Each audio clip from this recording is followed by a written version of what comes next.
yun nakakahadlang sa pagpuri ko sa Panginoong Kristo.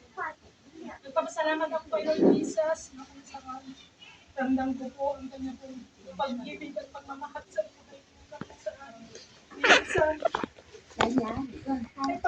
marami po ako pagkakamali sa kanyang harapan. Ngunit nandito po ako na lahat ng mga pagkukulang ko. Gusto ko po i-confess sa Panginoon.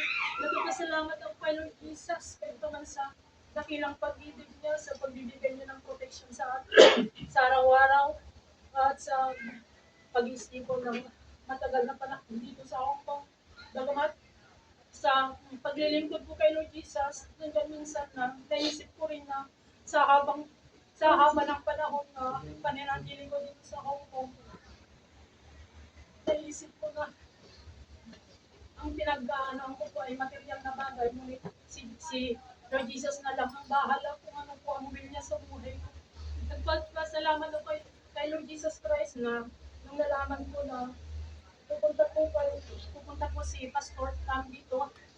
Tuwang-tuwa po ako dahil sabi ko sa tagal ng panahon na hindi ko po na-meet at nakita si Pastor Tam na nandyan na willing po ako na makita rin po siya. At kanina nga po hindi ko mapigilan talaga. Parang yung ramdam ko noon tayo na umpisa dito sa Hong Kong na parang yung nag-ano sa akin ba, yung naalala ko yung panahon na yung first time tayo nag-ano dito sa Admiralty na lahat po sila nagpupunta dito at nagpapasalamat ako kay Lord Jesus dahil sa pagkakataon na ito ay na-meet ko na naman po si Pastor Tam.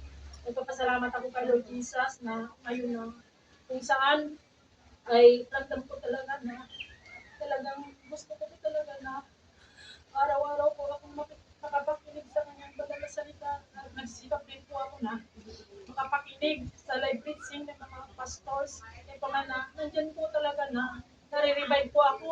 Ito man sa aking pananampalataya kay Lord Jesus na kung saan sa panghihina ko ay parang napalakas yung spiritual na parang napalakas yung spiritual ko. Kaya nagpapasalamat ako sa pagkakataon na ito na ngayon ay nandito na naman po tayo na makapakinig sa kanyang banal salita. Nagpapasalamat ako kay Lord Jesus dahil sa guidance at protection na nakarating na naman po si Pastor Tam dito. Nagpapasalamat ako na lahat tayo ay nandito na naman magkasama-sama na makapakinig sa kanyang mga banal na salita. Ito po ang aking malaking pasasalamat kay Lord Jesus ng walang hanggan. Praise the Lord! Praise the Lord! Praise the Lord! Nagpapasalamat ako sa Panginoon sa kabutihan niya sa aking buhay. At nagpapasalamat ako sa Kanya kasi sa pinagatagal na panahon, ngayon ay nagsimba na ulit ang papa ko at saka kasama ang mama ko. Siguro nga ginamit ako ng Panginoon para muling makabalik sila sa Panginoon, muling magsimbi sa Panginoon.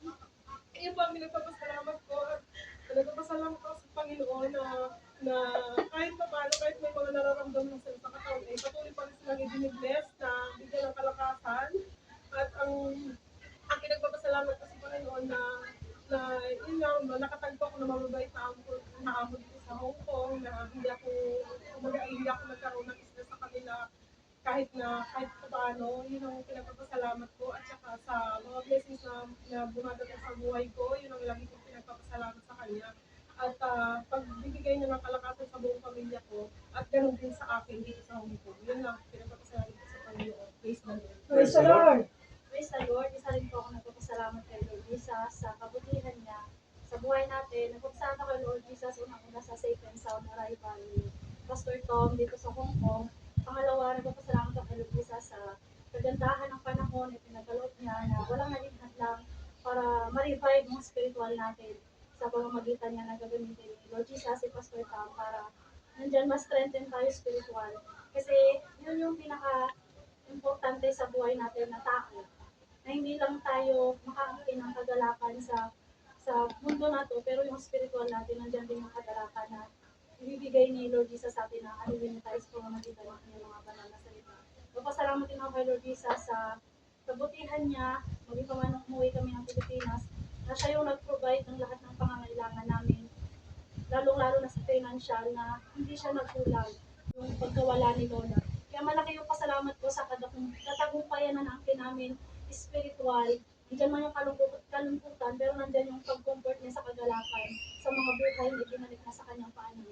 Kaya ito yung malaki kong pasalamat sa victory na patuloy na pinaparamdam sa atin ni Lord Jesus, na sabi nga niya, kapag nasa piling ka ni Lord Jesus, there is no defeat, but always victory. Kaya malaki yung pasalamat ko sa umagang ito sa katagumpayan na natin na natin. Praise the Lord. Praise the Lord. Praise the Lord. Nagpapasalamat ako kay Lord Isa sa araw na ito na sa lahat. Binigyan niya ako ng panibagong buhay, panibagong araw na nagsimula ulit, na nandito na naman ulit na maka-attend sa isang pagtitipon na kagaya nito na gawain para sa Panginoon. Pinagpasalamat ko ng lubos talaga ang araw na ito. Binigyan tayo ng magandang araw para matuloy itong ganitong gawain sa Panginoon. At praise the Lord, nagpapasalamat ako na meet ko. First time po ang si Pastor. At pinagpasalamat ko din sa Lord yung pag-iingat niya sa akin at sa buong pamilya ko, sa pag-bless niya sa akin. Pinagpasalamat ko kasi binigay niya ako sa employer na hindi ako namumroblema. Kaya pinagpasalamat ko kay Lord yun talaga sa araw-araw. Dahil hindi ko naranasan dito yung mga kagaya ng mga kababayan natin na nakakaranas ng malulupit na amo, ganun. Bagamat medyo ibang ugali ng lola minsan, pero iniintindi ko sa praise the Lord talaga, kasi binibigyan niya ako ng malawak na pangunawa para magtagal, para magtiyaga po sa gawa sa aking trabaho.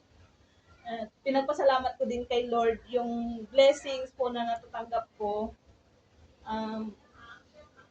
Yung aking pagpapagawa ng bahay na dati po ay pinangarap ko lang, dahil nung nasa Pilipinas ako ay talagang parang sa tingin ko wala akong pag-asa. At nung nakarating na ako dito sa Hong Kong, yun talaga yung naging dahilan ko. At siguro will na rin talaga ni Lord, kasi kung dati hindi ako aktibo sa ganitong mga gawain, ngayon hindi pwedeng hindi. Praise the Lord. Yun ang pinagpasalamat ko sa Lord. Sa araw-araw, binibigyan niya ako ng kagaanan ng loob. Hindi ako nung pumunta ako dito sa Hong Kong, first time kong maging OFW, hindi ko magtrabaho sa abroad. Hindi ko man naranasan na yung kagaya ng iba na naho-homestay. Praise the Lord. Alam ko talaga lagi na nandyan si Lord na gumagabay sa akin. Kaya salamat sa Lord. Lagi niya talaga ako sinasamahan. Praise the Lord.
Ay, ito, may tambayan ito. O, dyan, mahangin ro. Yan o, may bangko. Oh, mapungko ang lula. Oh, mapungko ang lula.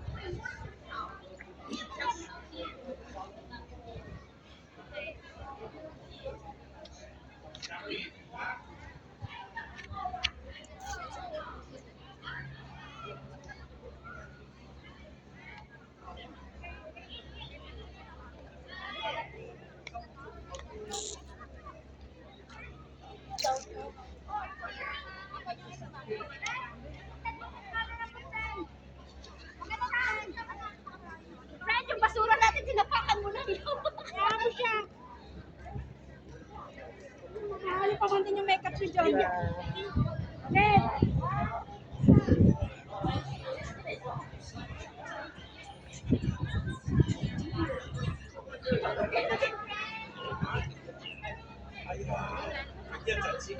Friend, ma-picture din tayo doon, friend.